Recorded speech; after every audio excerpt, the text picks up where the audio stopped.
안녕하세요. 브렌다입니다, 여러분. 승리의 고지가 눈앞에 보입니다. 친중과 종북의 패권 싸움에서 지금 밀리고 있는 친중 세력들입니다. 4.15 부정선거 전에는 친중 양정철이 나서서 이번 선거에 확실히 이기게 해줄게 하면서 득세했는데요. 그러나 부정조작 선거에 두려움을 느낀 양정철은 도망가고 국민들은 점차 이 사실을 알게 됨으로 해서 친중 세력의 여러 방면에 약점을 잡히게 되고 박원순 시장의 제거와 노영민 씨가 대표적인 예라고 할 수 있겠습니다. 친중 박원순 시장에 가까운 지인이 중국에서 마약하다 걸려서 입막음을 하려고 중국에 큰 이권을 준 큰 약점도 잡혀 있다고 합니다. 좌파들 세계에서는 사람을 제거할 때 어김없이 미투 사건을 일으켜 아웃시킨다네요. 종북 세력이 친중 박원순을 아웃시킨 거지요. 종북 주사파 윤미향 위안부를 이용해서 부를 축적한 이 사실을 터뜨린 것이 누구겠습니까? 예, 바로 이 사건으로 인해서 또 종북과 친중의 암투가 본격적으로 시작되었다고 볼 수 있답니다. 4.15 부정선거 증거는 너무나 많아 애쓴 친중 양정철 일당에게 종북들은 쓴소리와 책임을 떠넘기고 있는데요. 이 틈을 이용해서 종북 세력이 가만히 있겠습니까? 슬슬 그 틈을 이용해 4.15 총선에 기여한 친중 세력을 밟고 서야 할 좋은 기회가 되었을 것입니다. 친중에 가까운 동아일보의 보도에 의하면 여권자들 중에 대선 후보들 중에 이낙연 씨는 28% 떨어졌고요. 이재명이 20%로 올란 것을 보도했습니다. 친중 이낙연보다 종북 이재명의 지지도가 오른 것이 이상하지 않습니까? 종북 세력이 다시 득세를 하고 있습니다. 이런 상황에서 어떻게 되어 있나요? 국정원장 박지원, 국가전략안보실장 서훈, 통일부 장관 이인영, 국가전략안보특보 임종석, 대표적인 4명 모두 종북입니다. 이 사람들이 외교 안보를 다 잡아버렸습니다. 국정원의 역할 중에 국내 정보, 국외 정보, 북한 정보와 담당, 간첩 잡는 대공수사 4가지 역할 중에 정부가 남겨놓은 분야, 대북협력 분야에만 애쓸 것이 분명합니다. 얼마나 많이 퍼주겠습니까? 4명 중 누가 나서도 마찬가지 아니겠습니까? 이들 중 통일부 장관 이인영 후보를 주목해봐야 합니다. 이인영은 전국 대학생 운동협의회 전대협을 만들고 결성하고 이끈 1대 회장입니다.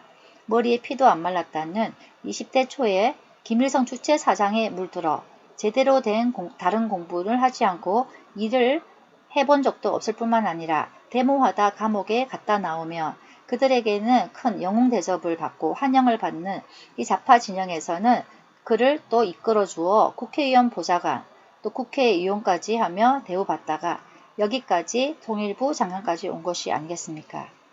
그들은 공짜로 정권을 비판하면서 노동자들을 선동한 사회적 암적인 존재들이 아니겠습니까? 이런 찰나에 CNN의 최근 보도를 보면 평양 월로리 일대에서 핵 개발 정황이 다시 포착되었다고 합니다. 갑자기 북한과 종북 세력이 득세하고 있습니다.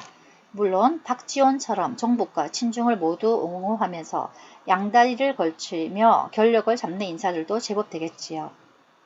친중 인사들이 종북 노래를 부르는 것을 보면 종북 세력이 득세를 한 것이라고 볼 수 있겠네요. 좌파들 생각이란 이렇습니다. 나라는 망해도 권력만 영원하면 되겠다.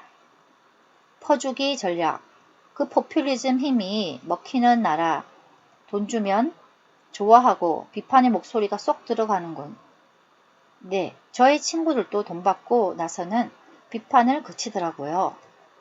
그까지 용돈 받아 외식하니 나라 팔려도 좋아하는 인간들이라군. 어쩔 수 없군요. 그렇지만 요즘에 교회들이 일어나고 있습니다.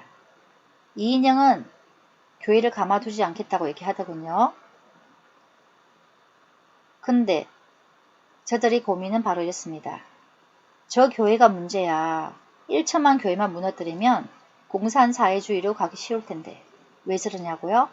네, 자유민주주의 법은 바로 성경에서 이끌어낸 법들입니다. 그래서 그렇습니다. 아이러니하게도 좌파들은 반미반미하면서 자녀들을 미국에 유학시키고 시민권을 따게 하는 이유가 뭘까요? 이주민격자들입니다. 이들은 사람의 가장 원하는 욕망, 자기 가치를 인정받고 싶고 목표를 달성하고자 하는 이 욕망을 죽이고 보편화, 공평한 사회를 만들겠다. 그것은 바로 인간 존엄성을 죽이는 전략입니다. 유토피아, 사람을 행복하게 해주는 전략이 결코 아니라고요. 이들은 나라가 어떻게 되든 자신들의 이상인 유토피아를 꿈꾸며 끝까지 가겠다는 것입니다. 그럼 우리는 어떻게 해야 할 것입니까? 지금도 늦지 않았습니다. 초등학생, 중학생, 고등학생, 대학 청년들을 가르쳐서 자유민주주의 애국투사를 만드는 것, 키우는 것이 가장 빠른 길입니다. 그리고 하나님은 우리가 그리스도인들이 진정으로 회개하고 부르짖을 때 바로 대적들이 서로가 자기들끼리 물어뜯고 죽이며 싸우다가 무너지는 것을 목도하게 해주실 것입니다. 앞으로 재미난 게임이 많이 남았습니다. 저부터 매일 이길 방법을 구상합니다만 사실 나라가 이 꼴이 된 것은 저부터 바로 그리스도인, 저희들이 믿는 자가 주님께 범죄를 해서 그렇다고 생각합니다. 그리스도인들이 입만 살알고 행동에 따르지 않고 범죄함으로써 믿지 않는 자의 조롱거리가 되고 맛을 잃어버린 소금이 되어 불신자들에게 밟히게 된 것입니다. 이제 그리스도인들이 점차 회개하기 시작함으로써 이 나라는 주님이 친히 회복시켜 주실 것입니다. 마지막을 항상 신앙으로 끝을 맺는다고요? 저는 그리스도인이고요. 저는 눈을 뜨고 있는데 보이지 않는 귀신의 세력이 목을 조르는 것도 경험했고요. 무섭지는 않았어요. 네, 또 천사도 경험했고 저를 도와주는 천사들도 경험했고요. 공기나 바람처럼 보이지 않는 하나님과 성령의 존재를 체험했고 실제로 잘 알고 있습니다. 안다고 주님이 저희들을 아시는 게 아니고 그 말씀을 순종할 때 저희들을 안다고 해주신다고 했기 때문에 저도 할 말이 없습니다. 복된 한 주 되시고 여러분 끝까지 시청해주신 분들께 정말 감사드립니다.